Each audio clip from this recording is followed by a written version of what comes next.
Hello, everyone, and welcome to Big Rock Moto. Thank you so much for tuning in today. In today's episode, episode 2 on the 2024 Honda CRF450RL Dual Sport, I'm going to talk about my past couple months with the bike. So if you saw the first episode, I did a first ride on the bike. I said I really liked it, talked about some of the pros and cons. And then after I filmed that, I found out from Honda that I was going to be able to actually have this bike for long-term for a 6-month test.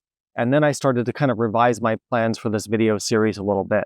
So in today's episode 2, what I'm going to do is I'm going to take you on a ride along on the bike, both on the highway and off-road, talk about some more of the pros and cons as I've gotten some more time with it. We're going to talk a little bit about some affordable modifications and accessories that really have improved the bike and sort of my process in doing that, because there's still a little bit more that I'd like to do. We'll talk about maybe some comparisons to bikes like KTMs and Husqvarnas, things like that, because a lot of people ask that. I also want to address some of the concerns that people have about the maintenance requirements of this bike and tell you kind of my perspective on that. And then we'll kind of end with some final thoughts. All right, I don't think we really did the specs and features when we did episode 1. So just real quickly, I don't want to bore you all with it, but let's quickly do that. It's $10,100 in the US, which is an amazing price, I think, for this bike. The weight is 290 pounds or 131 kilograms full of fuel. And the fuel is 2 gallons or 7.5 liters, which is not really enough. And we'll talk about that. Suspension is by Showa, and it's phenomenal suspension. Very, very good. About 12 inches of travel, fully adjustable. That's about 300 millimeters of travel there for you metric folk. By the way, 2/3 of the people who watch this channel use the metric system, and only 1/3 use the US measurements. So I just kind of thought that was interesting statistic. And then the seat height is very, very tall. It's made even worse with the seat concepts that I have. So 37 inches or about 940 millimeters there on your seat height. Power. So Honda doesn't give us power for the engine, but Dirt Rider magazine, which is quite well respected, they have dynoed the bike. So these are rear wheel figures, 38 horsepower and 28 foot-pounds of torque at the rear wheel, not at the crank, which is not usually what I quote in my videos. But for this bike, I'm making that exception because I have a reliable dyno source. So that power level is pretty competitive with even like a stock KTM 500. It's more than a 350. Now, once you get into tuning, that whole equation changes. But the stock power is actually pretty respectable for what it is. And then, the specs and features of the bike. I mean, I don't want to go too much into this. I've kind of talked about it, but I like this really sturdy rear carrier. I know it's heavy for the license plate and the light, but it actually holds up and doesn't break. LED turn signals, which have quite a bit of flex. The exhaust is super heavy and super hot, so that's one thing people change out. I like the quiet, but man, it puts out a lot of heat and it weighs a ton. I like the engine covers. They've done some sound deadening. It just looks more finished. I like that. The foot pegs are decent. The factory foot pegs are pretty decent. I've got different tires. We're talking about that in the other section of the review. I like how they give you like little guards for the brakes and stuff. I think that's really, really great. Of course, I changed the whole cockpit so that none of that's stock anymore. Fuel tank is too small. We kind of touched on that. The factory skid plate is decent, but it would be something that I'd probably upgrade if this was my own bike. We talked about the suspension already. LED lights, which are very good for a factory bike. Front turn signals, LED. Look how much flex these have. So that's pretty good. I like these signals. They seem to hold up. I've got double take mirrors. I'll put all the mods linked down below that I've got. More sound deadening on the engine down here. The kickstand's pretty sturdy. Chain drive. What else to talk about? We'll get into some of the maintenance stuff later in the series. But yeah, those are the main specs. And then I think we've also talked about the dashboard, or I'm going to do that here in one of the segments while I'm out riding. But I like the dash on the Honda. It's a lot better than you get on the KTMs. Oh man, I really like this Honda, cruising down the highway at 60, 65. It's really not a bad place to be. It just feels like, more of a dualsport bike instead of just like a full-on enduro bike, I just like that. Like the vibrations under control. Now that I've got the seat concept seat, that's comfortable. I've got my nice flex bars on here. which give a really nice ride. And I mean, obviously there's no wind protection, but that's okay. Yeah, I really, really like this bike. I mean, I can jump on this bike and ride this bike all day long. You know, you're not going to go tour cross country on it, really. But it's really not a bad place to be on the highway. It really isn't. It just doesn't punish you, you know, it doesn't beat you up so much. And that's important to me because, you know, I always have to ride on the highway to get where I'm going, right? I don't always want to put my bike in a truck or a trailer to go somewhere. So I just filled up with gas. You know, something I like about the Honda is this gauge. You know, it's a small LCD, but the nice thing is they give you 2 trip computers, instantaneous miles a gallon. They give you average miles a gallon for trip A and B. They tell you how much fuel you've used on each of your trip meters. That's super valuable because with only 2 gallons, I know like how much I've used. The KTMs and Huskies and stuff, they don't have any of this, right? So I really like that. And the speedometer's much bigger than the one on the KTM or the Husky, or I guess the Beta is okay because the Beta has one of these on it from the factory, which is cool. But anyway, just the overall, like they thought about using this as a dual sport bike, you know, the refinement of it, some of the features of it, it just makes more sense to use every day. All right, so I do want to talk a little bit about the maintenance on the CRF450RL. A lot of the comments on the first episode were, geez, you know, what a great bike, but people were concerned that, you know, why is it a 600 mile or 1,000 kilometer oil change interval? And why is it an 1,800 mile or 3,000 kilometer valve clearance inspection interval? So here's my perspective and here's my take on this. There's a lot of opinions out there on the internet, a lot of YouTube videos, a lot of content, articles on this bike. And there's different perspectives on, you know, do you really need to do the maintenance that often? So let me back up a little bit. This Honda, so the reason that they're able to get almost 40 rear wheel horsepower and a bike under 300 pounds is they have to make compromises in terms of that sort of weight to performance to reliability or durability kind of equation, right? So if you wanted something that was extremely low maintenance, you could do that at the certain price point, but you'd have to increase the weight or lower the performance, right? You can't have everything at once. So they're trying to compromise between all that. Typically, when you have lighter weight and more power, you will have more maintenance because the design of the motor and the chassis and everything has to be for that higher performance and that lower weight, which sacrifices the lower maintenance that you might want. So on the Honda, 600 mile oil change interval, 1,000 kilometer, that is assuming a pretty hard use, really a lot of dust, you know, redlining the engine. So if you're doing something that's not as extreme as that, you can stretch that out. And other riders out there have done oil analysis, you know, they send it to like Blackstone Labs, have the oil looked at, and they're able to stretch their oil changes to 1,000 miles or 1,500 miles or 2,000 miles. The bike doesn't hold a lot of oil, right? It doesn't have a high oil capacity because it is that smaller, more compact, lighter weight engine. So without a huge oil capacity, and with the filtration that you're going to get, you know, from an oil filter, there's just a limit to the heat cycles that oil is going to be able to take. So for me, I'd probably, you know, do oil changes 600 miles, 1,000 miles, somewhere in there. If you wanted to take a 1,000-mile ride, like on a backcountry discovery route, I wouldn't sweat it. I would, you know, make sure your air filter's clean, make sure you start with fresh oil and filter, do your 1,000 miles, and then change it right when you got home. I think the problem is, if you wanted to use this for long distance touring or around the world type riding, I don't know. I just don't know about that. I think that would be really pushing the design limitations of what this is designed for.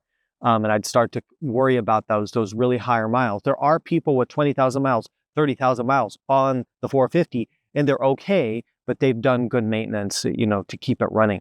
Now, the valve inspection is also the same thing. It's going to depend how hard you're riding it.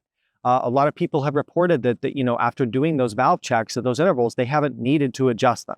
So that's going to be up to you and depending on how you're using it, but just know that you can extend out those intervals.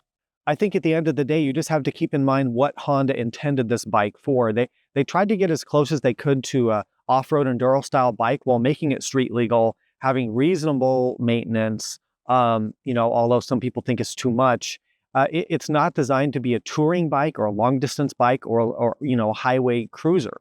So you just have to keep all that in mind.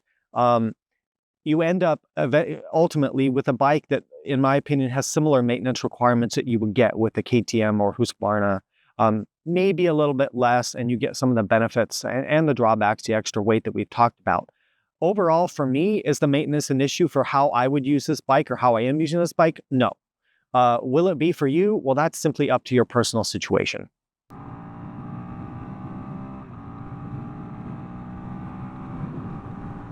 Even at 70 miles an hour, you start to feel some buzziness at 70, but it's not bad at all. I mean, it's really not bad. Like, 70 is totally doable on this bike. It doesn't feel like you're punishing it, and it's not punishing you too much either.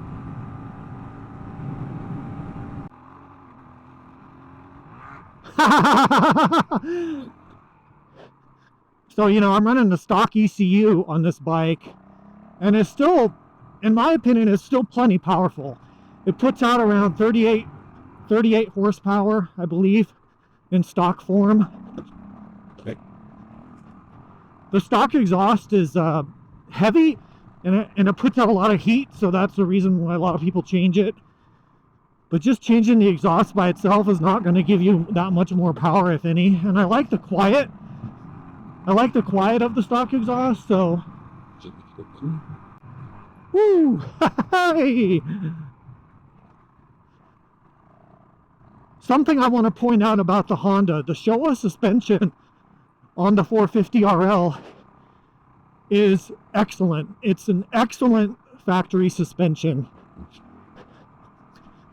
It's better than a suspension on the KTMs or the Huskies. Now, the 2024 Husky and KTM, they've made some big improvements, but I still think the Showa is just a little bit better.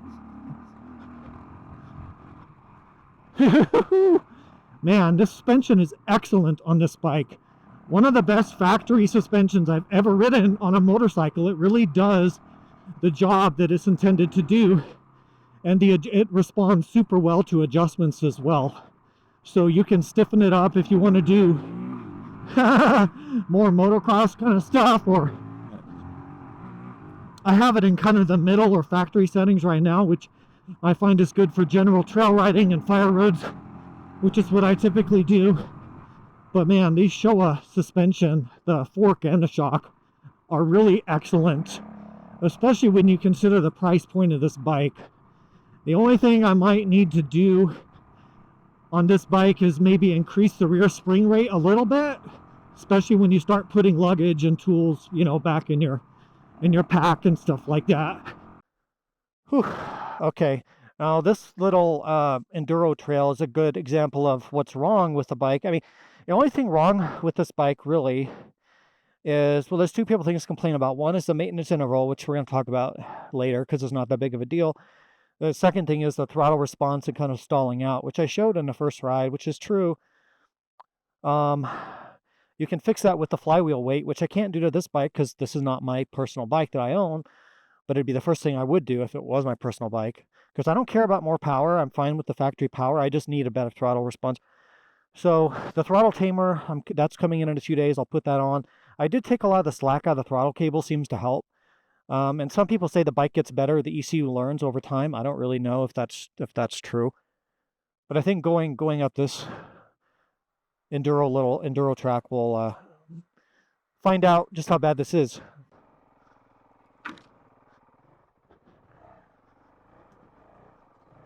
Okay, come on.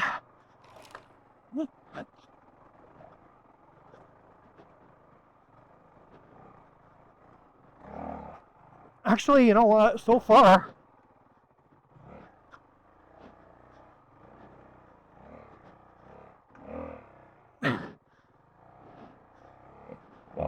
see, it's not doing it on me right now. That's surprising because I kind of thought it would be doing the whole stalling thing, but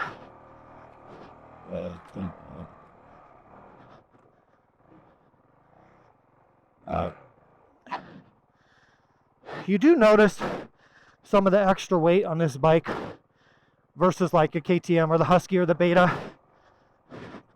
But it actually helps you on the highway. It doesn't really help you on a trail like this though.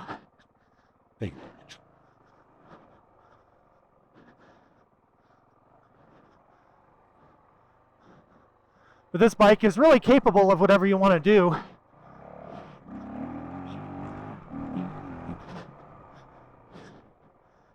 Maybe not the best hard enduro bike or single track bike, but for an all-around, you know, dual sport, it's really good.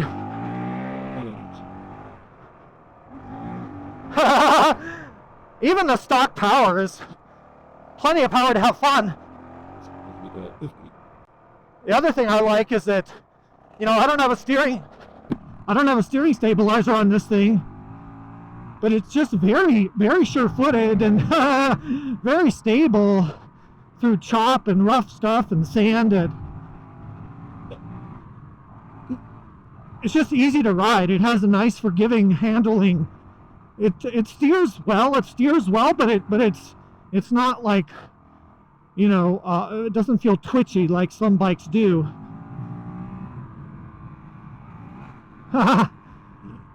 Man, this is a perfect bike for this kind of riding. Woo!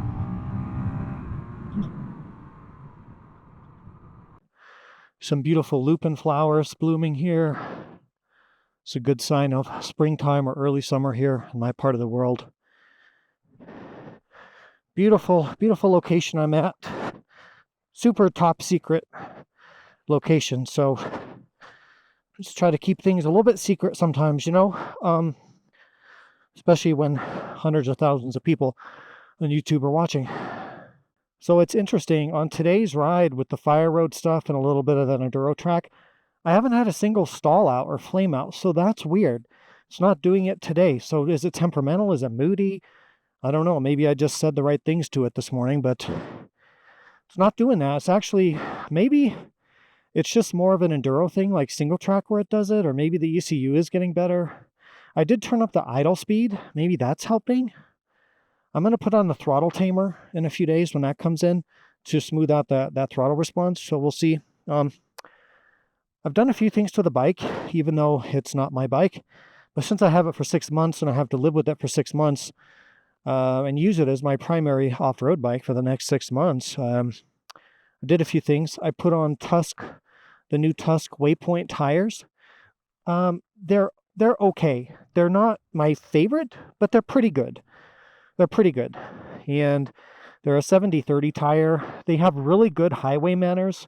Quiet, smooth on the road, corner really well. So that's good. Off-road, they're decent. They're good for fire roads, 2-track. They're not really like an enduro tire. One downside is super, super difficult to mount. If you mount your own tires, this is fair warning right now. They were super hard for me to mount. So that's something to keep in mind. I still have the stock exhaust because, well, a lot of reasons. It's heavy and it runs really hot.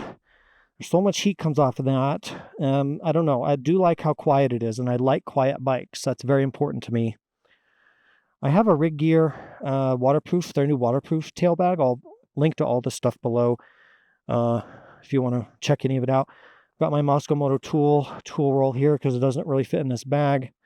I put on the small Tusk Olympus tank bag. I love these tank bags. They're just my favorite because I've got a place to keep my gloves, my sunglasses when I stop.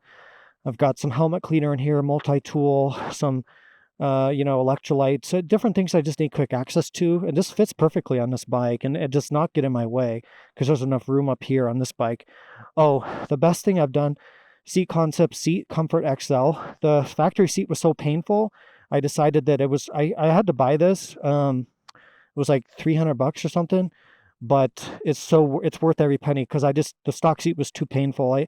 I couldn't imagine riding a bike for 6 months with the factory seat. I did put on Tusk D-Flex Pro handguards, and this is the total luxury item, and you don't need this. The flex bars, because I had these in the garage, which I love, but you don't need that. The stock bars are fine, or you can do a cheaper upgrade. But I do recommend getting some good wraparound handguards like these Tusk, and I have the Flex Bar because it's a luxury and I'm a pampered, spoiled brat. I do love them, but they're $400. So I'm trying to show this bike as an affordable build, right? I've done some bikes lately that were just over the top, expensive, all this stuff you don't really need. I'm trying to keep it simple, keep it affordable. So stock ECU, stock exhaust. I don't have much on here. Literally, it's just some tires, a seat, a tank bag, a tail bag, some handguards. That's it.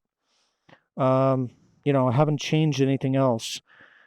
So we'll see how that goes. But I want to do more of an affordable build. I mean, this bike is 10 grand. It's pretty decent for a high performance dual sport bike. So anyway, that's the stuff I have.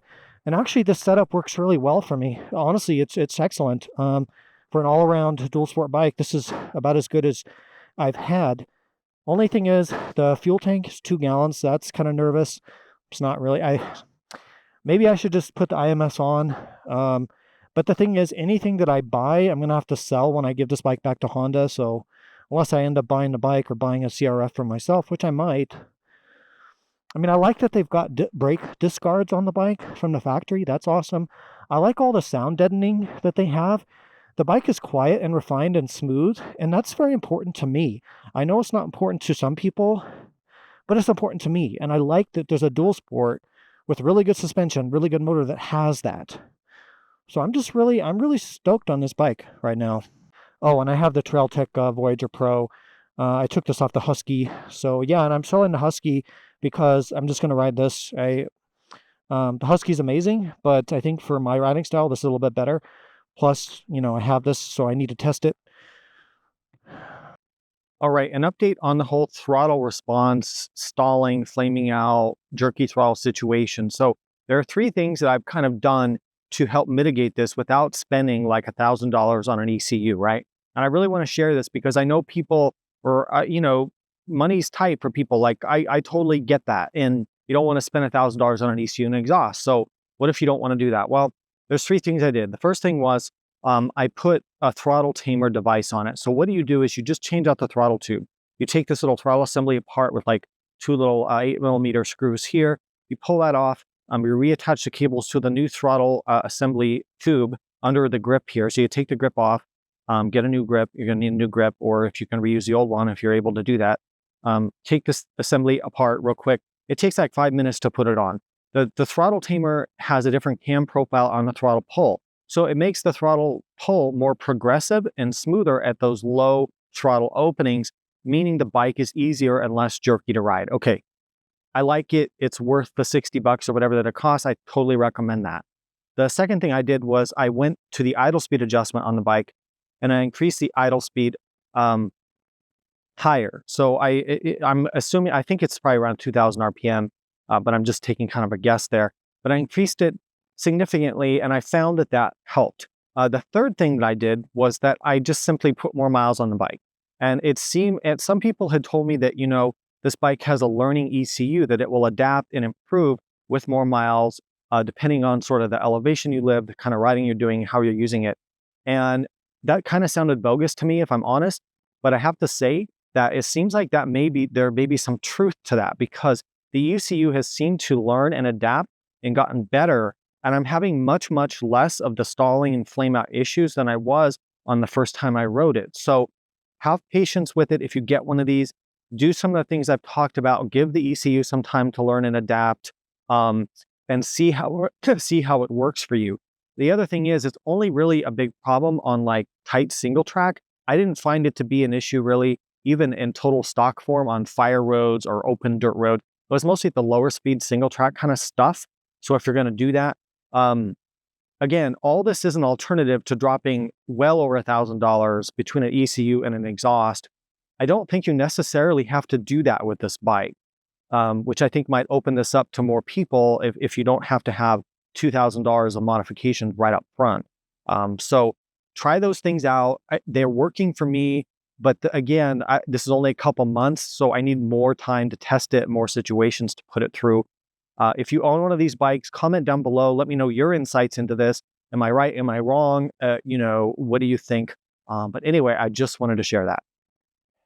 All right, how do I feel about the Honda compared to all the European high-performance dual sport bikes I've owned? The KTM 350s and 500s, the Husky 501s, bikes like that. I've also had the Betas. So there are pros and cons. It's just as simple as that.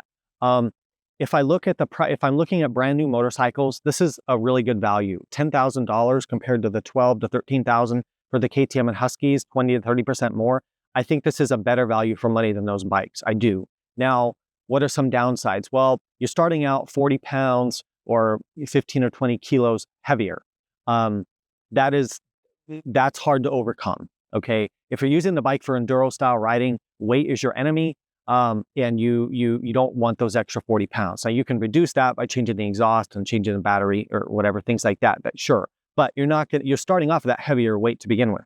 Now for dual sport riding, where you're doing a little bit more highway, the weight actually helps because on the highway the bike is smoother, it's more stable, it just feels more at home running down the highway at 65 miles an hour or 100 kilometers an hour than those other European dual sport high performance bikes do.